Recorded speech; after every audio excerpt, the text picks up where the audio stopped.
সততা শিখিয়েছেন, সভ্যতা শিখিয়েছেন, মানবিকতা শিখিয়েছেন, স্পিরিচুয়ালিটি শিখিয়েছেন, আধ্যাত্মিকতা। তিনি আমাদেরকে শিখিয়েছেন পরিমিতিবোধ, তিনি আমাদেরকে শিখিয়েছেন জীবনবোধ, আমাদের স্রষ্টার সাথে তিনি আমাদেরকে পরিচিত করেছেন এবং সফলতার সহজ এবং সরল পথ তিনি আমাদেরকে বাতলে দিয়েছেন। তো আজকের এই ডিসকোর্সে বেসিকলি আমরা ওনার লাইফ স্কেলের একটা দিক নিয়ে ফোকাস করব, অর্থাৎ ওনার পাঠদান পদ্ধতি, কিভাবে তিনি সাহাবাদের সাথে ইন্টারেক্ট করতেন, তাদেরকে শিখাতেন, পাঠ দিতেন, শুধুমাত্র কেবলমাত্র এই বিষয়টাতে আমরা ফোকাস করবার চেষ্টা করব ইনশাআল্লাহ। আমি আমার আলোচনার শুরুতে সূরাতুল বাকারার একটি আয়াত তেলাওয়াত করেছি, 129 নম্বর আয়াত। এই আয়াতটি বেসিকলি আল্লাহ রাসূল সাল্লাল্লাহু আলাইহি ওয়া আলিহি ওয়াসাল্লামের জন্য সাইয়েদনা ইব্রাহিম আলাইহিস সালাম দোয়া করেছিলেন মক্কার ধুধুমরু প্রান্তরে। এখনকার মক্কার মতো না, তখন জনমানব শূন্য মক্কা ছিল, ধুধুমরু প্রান্তর, চারিদিকে কেউ নেই। তো এরকম একটি ব্যারেন ল্যান্ডে সাইয়েদনা ইব্রাহিম আলাইহিস সালাম আল্লাহ তাআলার কাছে একটা দোয়া করেছিলেন। ওই দোয়াটাই আল্লাহ তাআলা সরাসরি কোট করেছেন সূরা বাকারায় 129 নম্বর আয়াতে, এবং সেখানে তিনি বলেছেন, রব্বানা ওয়াবআথ ফীহিম রাসূলাম মিনহুম ইয়াতলু আলাইহিম আয়াতিকা ওয়া ইউআল্লিমুহুমুল কিতাবা ওয়াল হিকমা ওয়া ইউযাক্কিহিম ইন্নাকা আনতাল আজিজুল হাকীম। মানে হে আমাদের রব, এই ভূখণ্ডের মধ্য থেকেই এই জনপদবাসীর জন্য আপনি একজন রাসূল প্রেরণ করুন, যিনি আপনার নিদর্শনসমূহ তাদের সামনে পাঠ করে শোনাবে, যিনি আপনার কিতাব তাদেরকে শিক্ষা দেবে, তাদেরকে পরিশুদ্ধ করবে, তাদেরকে প্রজ্ঞা শিখাবে, পরিশুদ্ধ করবে, এবং নিশ্চয় আপনি পরাক্রমশালী, নিশ্চয় আপনি প্রজ্ঞাময়। এই দোয়াটি ছিল সাইয়েদনা ইব্রাহিম আলাইহিস সালামের, এবং রাসূল সাল্লাল্লাহু আলাইহি ওয়াসাল্লাম আগমনের প্রায় 2500 বছর আগে ইব্রাহিম আলাইহিস সালাম এই দোয়াটি করেছিলেন। 2500 বছর আগে, যখন কেউ ছিল না মক্কায়। মক্কা ওয়াজ এ টোটালি ব্যারন ল্যান্ড, কোনো গাছপালা ছিল না, কিছু ছিল না।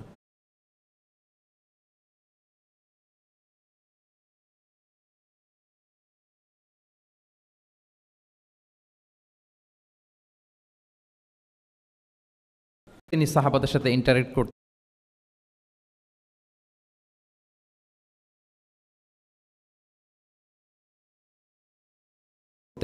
তাদেরকে শিখাতেন, পাঠ দিতেন, শুধুমাত্র কেবলমাত্র এই বিষয়টাতে আমরা ফোকাস করবার চেষ্টা করব ইনশাআল্লাহ। আমি আমার আলোচনার শুরুতে সূরাতুল বাকারার একটি আয়াত তেলাওয়াত করেছি, 129 নম্বর আয়াত।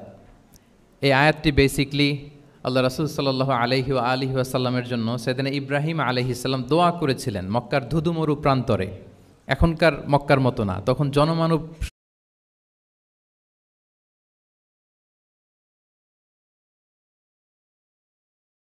শূন্য মক্কা ছিল, ধুধুমরু প্রান্তর, চারিদিকে কেউ নেই।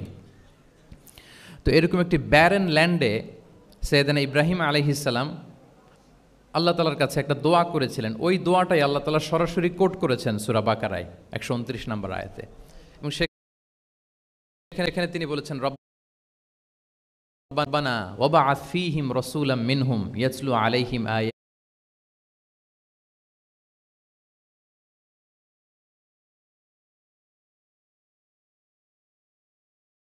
আয়াতিকা ওয়া ইউআল্লিমুহুমুল কিতাবা ওয়াল হিকমা ওয়া ইউযাক্কিহিম ইন্নাকা আনতাল আজিজুল হাকীম।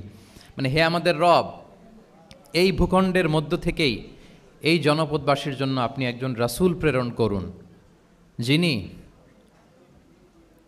আপনার নিদর্শনসমূহ তাদের সামনে পাঠ করে শোনাবে, যিনি আপনার কিতাব তাদেরকে শিক্ষা দেবে, তাদেরকে পরিশুদ্ধ করবে, তাদেরকে প্রজ্ঞা শিখাবে, পরিশুদ্ধ করবে, এবং নিশ্চয় আপনি পরাক্রমশালী, নিশ্চয় আপনি প্রজ্ঞাময়।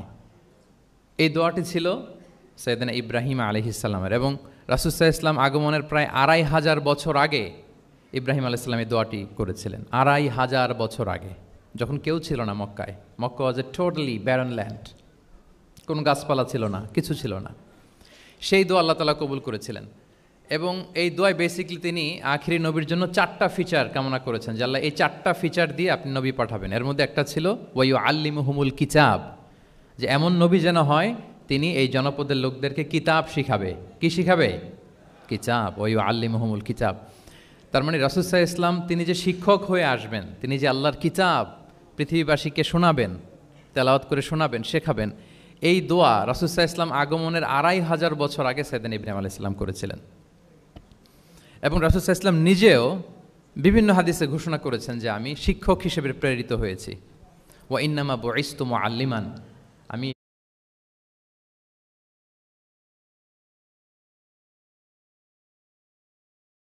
পৃথিবীতে শিক্ষক হিসেবে এসেছি। রাসূল সাল্লাল্লাহু আলাইহি ওয়াসাল্লাম দুইটা গ্রুপ দেখলেন মসজিদে, এক গ্রুপ তারা জিকির আজকার করে, আরেক গ্রুপ তারা রিসার্চ করে, গবেষণা করে। রাসূল সাল্লাল্লাহু আলাইহি ওয়াসাল্লাম বললেন দুই দলই ভালো কাজ করতেছে, কিন্তু রাসূল সাল্লাল্লাহু আলাইহি ওয়াসাল্লাম যারা গবেষণা করতেছে, পড়াশোনা করতেছে, ফিকহ নিয়ে আলোচনা করতেছে, তাদের সাথে যেয়ে বসে গেলেন। আর তিনি বললেন ওয়া ইন্নামা বুইসতু মুআল্লিমান, আমি এই গ্রুপকে প্রায়োরিটি দিয়েছি কারণ আমি নিজেই শিক্ষক হিসেবে প্রেরিত হয়েছি। তারা অজ্ঞদেরকে শিক্ষা দিচ্ছে, জাহেলদেরকে, যারা কিছু জানে না, জ্ঞানের ছোঁয়া যাদের মধ্যে লাগেনি, এই গ্রুপ তাদেরকে এনলাইটেন করছে, আলোকিত করছে, ফলে আমি তাদেরকে প্রায়োরিটি দিলাম, তাদের সাথে বসে গেলাম। ও ইন্নামা বুইসতু মুআল্লিমান, কারণ আমি পৃথিবীতে শিক্ষক হিসেবে প্রেরিত হয়েছি। তাহলে ইব্রাহিম আলাইহিস সালামের দোয়ার ফসল তিনি, হি কেম এজ এ টিচার, কারণ ইব্রাহিম আলাইহিস সালাম দোয়া করেছিলেন আল্লাহ এমন নবী পাঠাবেন যিনি ইউআল্লিমুহুমুল কিতাব, এই জনপদের লোকদেরকে কিতাব শিখাবে। এবং রাসূল সাল্লাল্লাহু আলাইহি ওয়াসাল্লাম নিজেও বলেছেন আমি শিক্ষক হিসেবে প্রেরিত হয়েছি। এবং জ্ঞানার্জনকে রাসূল সাল্লাল্লাহু আলাইহি ওয়াসাল্লাম বাধ্যতামূলক করেছেন, ম্যান্ডেটরি ফর অল। এবং জ্ঞান যে সবাই অর্জন করবে এটা তিনি বলেছেন, এটা সবার জন্য অবধারিত, শিক্ষার জন্য, এটা মানুষের মৌলিক অধিকার। তিনি বলেছেন তলাবুল ইলমি ফারিদাতুন আলা কুল্লি মুসলিম, পৃথিবীর প্রতিটি মুসলমানের জন্য জ্ঞান অর্জন এটা ফারিদা, আবশ্যক, ম্যান্ডেটরি, এটা অপশনাল না, এটা কম্পালসারি। এবং নারী পুরুষ নির্বিশেষে সবার জন্য, এমন না যে শুধু পুরুষদের জন্য। রাসূল সাল্লাল্লাহু আলাইহি ওয়াসাল্লাম বলেছেন আলা কুল্লি মুসলিম, প্রতিটি মুসলিমের জন্য জ্ঞানার্জন এটা আবশ্যক। আলহামদুলিল্লাহ আমাদের অনেক বোনেরাও আজকের হল রুমে এসছে, এবং রাসূল সাল্লাল্লাহু আলাইহি ওয়াসাল্লাম একটা স্পেশাল ডে নির্ধারণ করেছিলেন, a special day for teaching women, মদিনার নারীদেরকে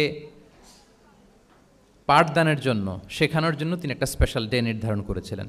এবং নারীদের আগ্রহের কারণেই তিনি সেটা করেছিলেন। তারা একবার এসে রাসূল সাল্লাল্লাহু আলাইহি ওয়াসাল্লামকে বললেন যে গলাবানা আলাইকা রিজাল ফাজআল্লানা ইয়াওমান মিন নাফসিক, হে নবী আমাদের মনে হচ্ছে পুরুষরা বেশি প্রায়োরিটি পেয়ে যায়, আপনি আমাদের জন্য স্পেশাল একটা ডে নির্ধারণ করেন, একটা দিন, যেদিন এসে আমরা আপনার কাছ থেকে অনেক কিছু শিখবো, জানবো।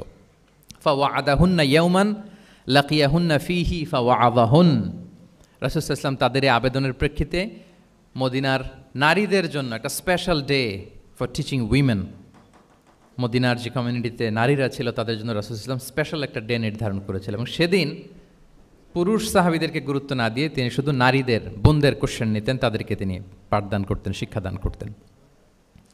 এবং জ্ঞানার্জনকে, জ্ঞানের আলোকে ছড়িয়ে দেওয়াটা, এটা ছিল রাসূল সাল্লাল্লাহু আলাইহি ওয়াসাল্লামের মূলত মিশন। জ্ঞানের আলোকে তিনি বিশ্বময় ছড়িয়ে দিতে বলেছেন। নলেজ হ্যাজ নো বাউন্ডারিজ, এটার কোনো বাউন্ডারি থাকবে না, গোটা বিশ্বের জন্য আমরা জ্ঞানকে ছড়িয়ে দেই, এটার ব্যাপারে তিনি আমাদেরকে উদ্বুদ্ধ করেছেন। তিনি বলেছেন বাল্লিগু আন্নি ওয়ালাউ আয়া, আমার পক্ষ থেকে একটি কথা, একটি বাণী, একটি আয়াত হলেও তোমরা পৌঁছে দাও। তাহলে তিনি আমাদেরকে জ্ঞানের এই আলো বিশ্বময় ছড়িয়ে দিতে উদ্বুদ্ধ করেছেন। এবং জ্ঞান লুকানোকে তিনি মহাপাপ বলেছেন। আপনার কাছে যদি নলেজ থাকে, সেই নলেজের ব্যাপারে যদি আপনাকে জিজ্ঞেস করা হয়, আপনি যদি এটা শেয়ার না করেন, তাহলে আপনি মহাপাপ করলেন। এটাকে আল্লাহ রাসূল সাল্লাল্লাহু আলাইহি ওয়াসাল্লাম জ্ঞান লুকানোকে মহাপাপ বলেছেন। তিনি বলেছেন মান সুইলা আন ইলমিন ফাকাতামাহু আলজামাহুল্লাহু ইয়াউমাল কিয়ামাতি বিলিজামিন মিনান নার, কাউকে কোনো বিষয়ে জ্ঞানের ব্যাপারে জিজ্ঞেস করা হলো আর সে যদি সেটাকে গোপন করে, কিয়ামতের দিন তাকে আগুনের লাগাম দিয়ে বাঁধা হবে, বলে ইয়াদু বিল্লাহ। তাহলে জ্ঞানকে ছড়িয়ে দিতে বলেছেন তিনি বিশ্বময়, জ্ঞানকে গোপন করতে তিনি বারণ করেছেন, নিষেধ করেছেন। আমরা যদি দেখি যে আল্লাহ রাসূল সাল্লাল্লাহু আলাইহি ওয়াসাল্লাম মক্কাতে যখন তিনি ইসলাম প্রচার শুরু করলেন, কোরআনের তালিম যখন তিনি মক্কাতে দিতে শুরু করলেন, তিনি এটাকে প্রাতিষ্ঠানিকভাবেই বেসিকলি শুরু করেছেন। আমরা যেমনি জ্ঞান বিতরণের জন্য প্রাতিষ্ঠানিক অবকাঠামো আমাদের প্রয়োজন হয়, রাসূল সাল্লাল্লাহু আলাইহি ওয়াসাল্লাম সেটা সেভাবেই একটা সেন্টার বেস তিনি শুরু করেছিলেন। এবং মক্কায় দারুল আরকাম নামে, আপনারা সবাই যারা রাসূল সাল্লাল্লাহু আলাইহি ওয়াসাল্লামের বায়োগ্রাফি পড়েছেন, ইতিহাস পড়েছেন, দারুল আরকাম থেকে বেসিকলি রাসূল সাল্লাল্লাহু আলাইহি ওয়াসাল্লাম এই জ্ঞান বিতরণ করতেন বা কোরআনের তালিম দিতেন। আরকাম ইবনে আবিল আরকাম একজন তরুণ সাহাবী, মাত্র 16 বছর বয়সে তিনি ইসলাম ধর্ম গ্রহণ করেছিলেন। তার একটা ঘরের একটা বড় অংশ তিনি রাসূল সাল্লাল্লাহু আলাইহি ওয়াসাল্লামের তালিমের জন্য ডেডিকেট করেছিলেন এবং সেটাই ইসলামের প্রথম বিশ্ববিদ্যালয় হিসেবে স্বীকৃত দারুল আরকাম।